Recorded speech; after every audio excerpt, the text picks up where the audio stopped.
Hello everyone, it's AI with Chucky, and welcome back to the channel. Today we'll be looking at Krea-2 Turbo, the incredible new turbo distilled image model, and I'm going to show you exactly how to run the full GGUF quantized version of it completely free, right inside Google Colab, using a one-click style notebook I put together called Krea-2 Turbo GGUF Studio Pro. No local install, no messy dependency hell, no expensive GPU rental. Just open a notebook, run 3 cells, and you'll have your own private AI art studio running in your browser in under 2 minutes. Let's jump straight in. The first thing you'll want to do is open the Krea-2 Colab notebook. You can pull it in from Google Drive if you've already saved a copy, or if you're grabbing it fresh, use the Open Notebook dialog and either upload the iPine file directly or pull it straight from GitHub. Once it loads, you'll land on the main notebook page, and right at the top you'll see the title card, Krea-2 Turbo GGUF Studio Pro Colab Edition, brought to you by yours truly, AI with Chucky. The notebook is broken into 3 clean steps, and each one is its own collapsible cell block, so you always know exactly where you are in the process. Step 1 is labeled Initialized System, UV Acceleration, and Cloudflare engine. This is the setup cell, and all you have to do is hit that little play button on the left. When you run it, watch the live status log that prints out underneath.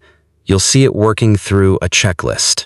First, it installs UV itself, along with Aria 2C for lightning-fast downloads, Cloudflared for our tunnel, and a handful of other system utilities. Then it clones the ComfyUI backend repository, and finally you'll see a green check mark and the line, Step 1 complete, environment configured with UV acceleration. That whole process usually takes under a minute. Once Step 1 finishes, scroll down to Step 2, which is download verified models and custom nodes. This is where you choose exactly which version of Krea-2 Turbo you want to run. Now here's an important part that I want to walk you through properly. You need a direct GGUF download link, and the notebook gives you a text field called GGUF model URL where you paste that link in. To find one, open a new tab and head over to Hugging Face and just search Krea-2 GGUF in the search bar. You're going to see quite a few results pop up. There's Real Rebelized Krea-2 GGUFs, there's Chris Coltech's Edit variant, there's ByteShape's Krea-2 Turbo GGUF, there's Aberray's version, Mobile's version, and the one I'm using in this walkthrough, which is Vintage with Eyes Krea-2 Turbo GGUF repository. Click into that repo and look at the Files and Versions tab. You'll see a whole list of quantization levels, things like Q3, Q4, Q5, Q6, and Q8 variants, sometimes with extra letters like K, KS, KMOSTM, or KXL attached to them.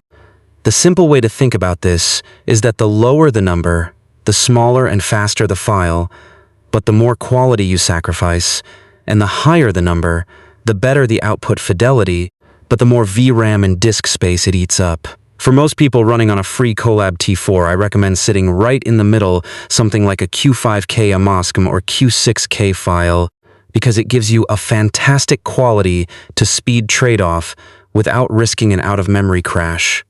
Once you've picked your file, right-click the download link, or just copy the link address, and it'll look something like this. Paste that entire URL into the GGUF model URL field back in the notebook. Now hit run on that Step 2 cell. This one takes a bit longer because it's actually pulling real model weights down. Watch the log again, it's genuinely satisfying to see it work. First, it sets up the custom node ComfyUI-GGUF, which is the extension that lets ComfyUI actually load and run quantized GGUF weights, since that's not something the base ComfyUI install supports out of the box. Then it sets up ComfyUI custom scripts, which add some quality of life improvements to the backend. After that, it starts downloading your chosen GGUF file, so you'll see a line like downloading Krea-2 Turbo Q5km.gguf. Right after that, it grabs the text encoder, which in this case is a QN-based vision language model file, something like QN3 VL4B FP8 scaled safe tensors. Then it pulls down the matching VAE file, which handles converting the model's internal latent representation back into an actual image you can see. Once everything is downloaded and verified, you'll get another green success line, Step 2 complete, weights verified and linked. At this point, your entire model stack is sitting locally in your Colab session, ready to go. Now for the fun part, step 3.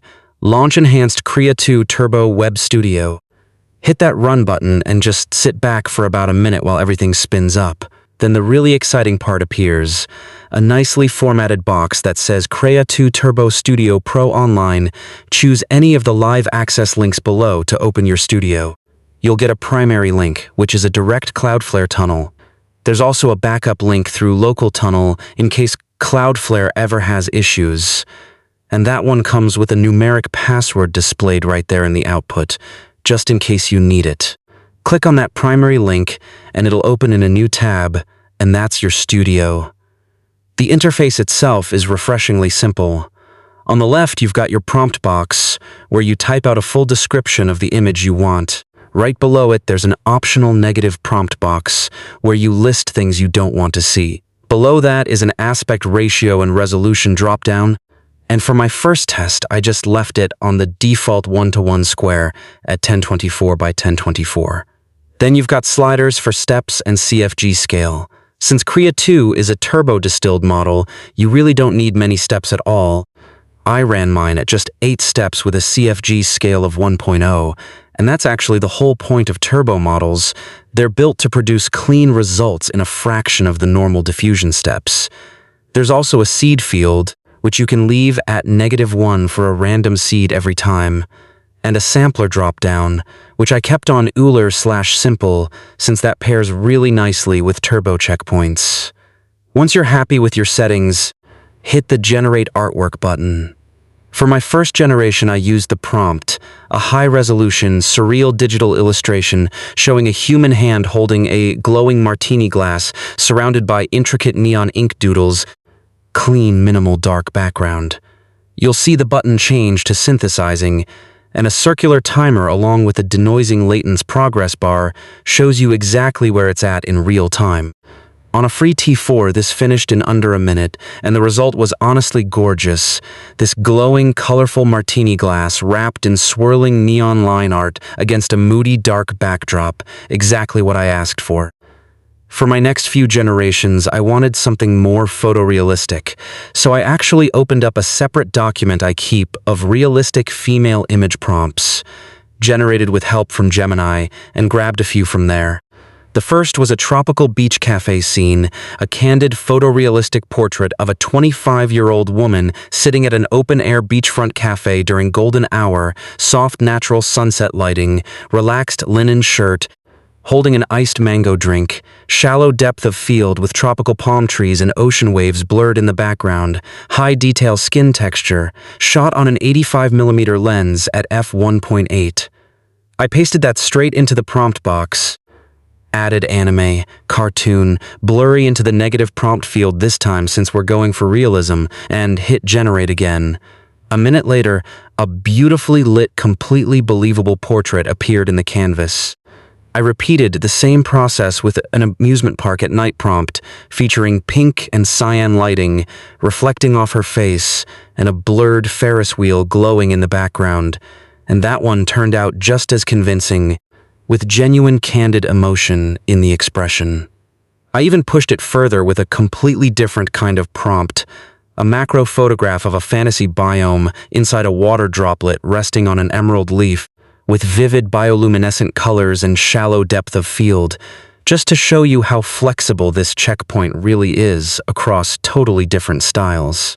Every single image you generate automatically gets added to the session gallery on the right-hand side of the studio, so you can click back through your history without losing anything. When you find one you love, just use your browser's own download option on the image, and it'll drop straight into your downloads folder as a PNG, labeled something like Krea Studio, followed by a number. Once you're done creating, hop back to your Colab tab, disconnect, and delete your runtime so you're not burning through your free compute units unnecessarily. If this helped you out, drop a like, subscribe for more Colab-powered AI tools, and I'll catch you in the next one.